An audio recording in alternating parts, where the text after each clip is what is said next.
here on Channel 2 and through our social media outlets have been telling you about the creation of this healing garden in downtown Las Vegas. Of course, it was developed to help our community heal. And as Sue Leavitt tells us, it went up in a matter of days thanks to the city of Las Vegas and some amazing people in our community. Here on the corner of Casino Center in Charleston, what used to be an empty dirt lot is now filled with volunteers coming together from all over our city. It's to help us heal, help Las Vegas heal, help the city just heal. We all need healing in some way, and this is going to be a way that we can give back to that. That's exactly what it's for. Daniel and Jay are both owners of Stone Rose Landscaping. Monday, after the tragic event on the Strip, they met for breakfast to map out their work week, but just couldn't go on like normal, so they came up with an idea. Daniel and I sat down at a table with a napkin and scribbled this out, and it's basically a real simple garden. Jay took his idea to our city attorney, who happens to be one of his good friends. This is literally where it started. I'll look as best as possible. But this is what Jay brought to us at 4 o'clock in the afternoon on Monday.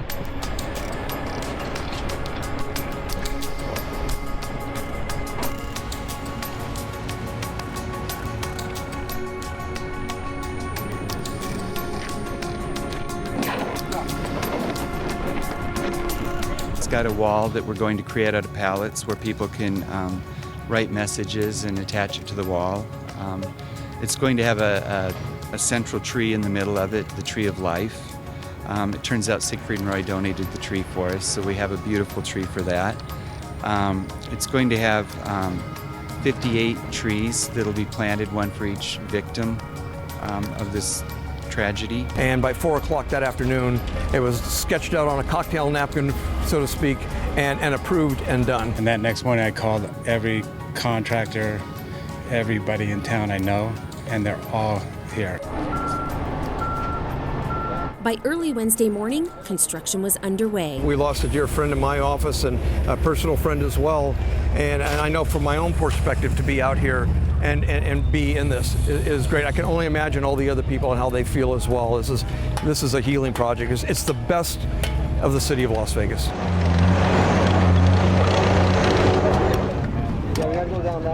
It didn't take long for people living in the area to take notice. A tree being planted is a whole different thing for us. What did you think? I just wanted to stop and take a picture of life being planted in a time like this. Cafecito? Cafe? With all the energy and the love going on here, I had to be part of it, so today I handed out 25 cups of coffee. I'll make another pot when it's done. Thank you, my man. Each day, the crowd of volunteers grew. What happened on Sunday just struck so close to home. It was just right in our backyard. I just want to do our part for the community. I'm going to come here like every time I see it. I'm going to be really proud that I helped out. From UNLV students to babies, everyone was welcome and came out to help. Man, she's adorable. How old? She's 4 months. How adorable. Yeah. That's great. Talk about raising them right, huh? When Jay said we're going to do this all with private donations, we're not going to charge you for the labor or charge you for anything. My whole company, we're taking off the week to do this project. And he said we have Star Nursery. Then he called up and said we had Moon Valley. Then he called up and said we had Siegfried and Roy donating the Tree of Life. Then we have Ewing doing the irrigation. And then and the list goes on and on and on. And today, just a few moments ago, the Love Store next door bought pizzas for everybody. This is what's going on. This is just about as organic and genuine as it comes. There should be someone laying around.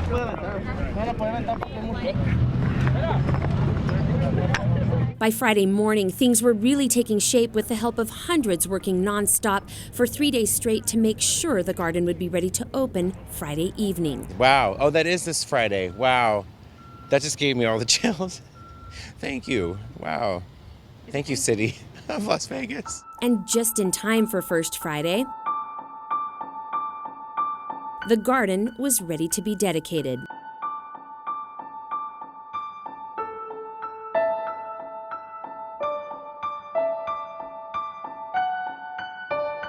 Usually when I'm speaking at an event, I'm dressed in a suit. but today I'm wearing the clothes I wore all day or for most of this week, working in the amazing garden you see behind you. Hundreds of people came out to walk through the garden and to visit the Remembrance Wall, paying respect to those who lost their lives. Each of the 58 trees had a single white balloon flown above. Therapy dogs were flown in from around the country and have been visiting schools, first responders, hospitals, and now here tonight for the Healing Park dedication to lend emotional support to our city. It was a night to remember, one we will never forget. These were beautiful people who came here to enjoy a festival. And a festival of life and music and happiness. And that will never leave this place. We will always be that place. We will always be caring. We will always be full of love. If there is hatred, it will not be tolerated in this community. Thank you. Thank you for this magnificent garden. Now that the garden is complete and has been dedicated, just a few last final touches. Eventually, this beautiful heart-shaped planter in the center of the garden will be lined with tiles with messages and drawings from people in our community. The tiles and everything about this garden will be a constant reminder of how our community pulled together with strength and unity at such a tragic time. For City Beat, I'm Sue Leavitt. This garden went up so fast it actually caught many who live and work downtown by surprise. In fact, Sue tells a story of an attorney who stopped by and asked what was going on, and when the landscapers told him, he left and came back with $2,800 so the landscapers could pay their men who are actually volunteering for the week. Thank you, Sue Leavitt, for that story.